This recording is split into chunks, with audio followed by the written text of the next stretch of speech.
Hello, everyone, and thank you for joining us for this edition of Reporter's Notebook. For those of you who have not watched Reporter's Notebook before, it's where we get a chance at the end of the day to sit down with one of our reporters and dig a little deeper into the stories that they covered today, as well as kind of just chat about what it's like to be a reporter here at WNCT, the daily life of a reporter.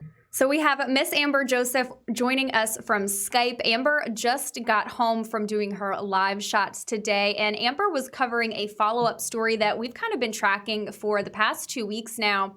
Me and Amber started the coverage last Tuesday, I believe it was, and this is about ECU and the COVID-19 clusters. There's been a lot of changes over the past 2 weeks about what ECU is doing and the changes they're making for students. So Amber, what's the latest of what is going on at ECU in regards to this? Yeah, so right now was the day for the switch to virtual learning. So now all classes for undergraduate students will be virtual. Students are still moving out of the on-campus dorms. I know a lot of students are looking to stay local. But yeah, so right now the university is really working to decrease the number of students on campus right now. So, from what I learned today, I went to the press conference this morning with ECU's interim chancellor, Ron Mitchelson. And basically, he said, with the rising cases, this was a pretty difficult decision, but it definitely had to be done with those rising cases and clusters across the campus. Students will have to be out of the halls by Sunday, but there will be some exceptions to students. So, international students, student athletes, and students who have special needs will be able to stay on campus. So they'll be going from, 5,500 students on campus in those residence halls to about 800. And people who are still on campus will receive COVID testing. I know a lot of students right now, I believe the exact number is 99 students are on off-campus housing, including Paramount, which we reported this week. Those students are have tested positive for COVID or been exposed to COVID.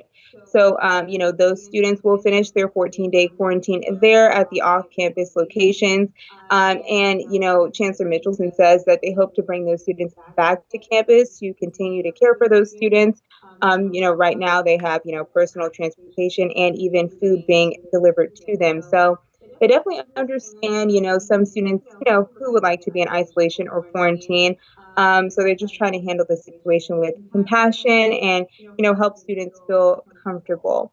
ECU is, telling students that have tested positive for COVID or been exposed not to go back home and, potentially expose their families. They suggest that you go into quarantine. And, students do have an extended amount of time to withdraw from school. And those numbers are still coming in. But Chancellor Mitchelson, he said, most students who live in residence halls on campus are first year students. And unfortunately, he does expect most of those students to return back home because they really don't have a, firm connection to the community like, some third year or 4-year students may have. For sure. That makes total sense. And I do know, you were talking about students have a little more time. They did extend the withdraw deadline, correct, for students who are choosing to, I don't want to do remote learning. I'm just going to withdraw myself from these classes. So I do know they are extending that to give students a little bit of leeway, a little bit of wiggle room, which is really nice, especially, because this is so unexpected. Like I said, you and me covered this last Tuesday when the first COVID-19 cluster was announced at ECU. And when we were talking to people last week, they're like, no, we're not going to close down. We're going to work our way through this. We're going to be fine. 1 week later, it's a huge turnaround. So I'm sure there's a lot of planning that they've been working on and are still going to work on. But then another aspect that you covered today was not just ECU, but Pitt County schools in general and what they're doing in regards to COVID. So talk to us a little bit about that side of it. Yeah, so Pitt County schools, they recently introduced a new way to, inform family and media about their COVID cases. So they'll be releasing numbers weekly every Friday. And then they also reported 8 cases at public schools within the county. Those cases were reported at Innovation Early College, Aiden Elementary, W.H. Robinson Elementary, Belvoir Elementary, Grifton School, and J.H. Rose High School. And people that have been in close contact with those patients were also notified. But PCS will continue an operation of mixed and in person and remote learning, a mix or blend of both learning styles. And they say, remote learning, is great. They have the tools to help those students that do choose to do online classes, but they definitely believe in person, face-to-face learning is the best way to learn. And they just want to, let parents know that, staff is really working diligently to practice 3 Ws: wear, wait, and watch. There's strict cleaning protocols taking place throughout the day and nightly. So they want to make sure that, they're keeping students safe and really watching those numbers and keeping the public informed.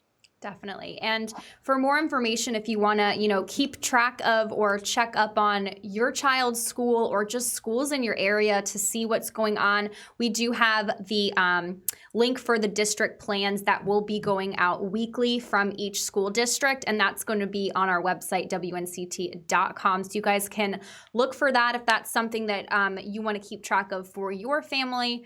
And WNCT is going to continue to, look into these cases, update you guys on these cases as much as possible, and just make sure you guys are aware of what's going on with our schools and our children, as well as these bigger campuses like East Carolina University. So Amber, thank you so much for taking the time to chat with us today. This is, again, been going on for, about 2 weeks now or something like that. So we're going to continue to keep tracking this for you guys. So thanks so much for watching this edition of Reporter's Notebook.